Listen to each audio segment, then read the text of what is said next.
Hey everyone, welcome back to the channel.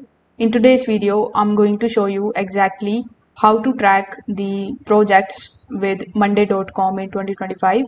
Now, monday.com makes it super easy to monitor your tasks, the deadlines and progress all in one place. So without further delay, let's get straight into it. First of all, you need to come here on monday.com.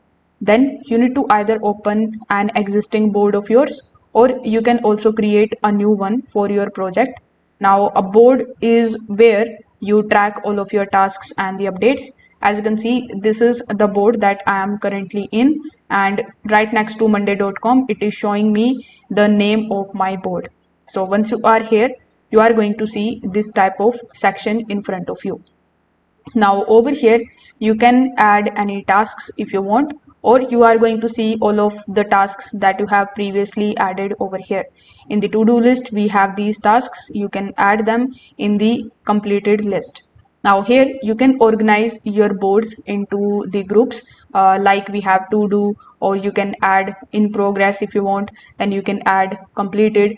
So inside each of the groups you can add the items for your project tasks, like we have this particular task, which is the task 1, 2 and 3.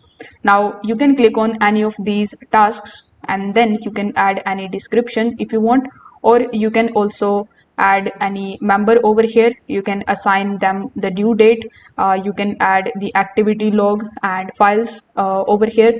So this way everyone will know who is actually responsible by when.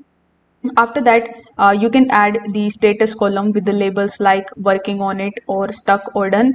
Then you can update its status as the work moves forward so that you can see the progress at a glance. As you can see, we have these working on, in, done and stuck. So this way you can do it.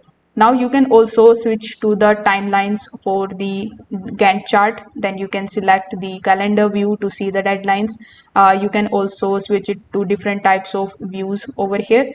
So you can click on the three dots and take a look at this particular task view in bunch of other views as well. So if this video helped you out, make sure that you like this video and subscribe to the channel. Thanks for watching.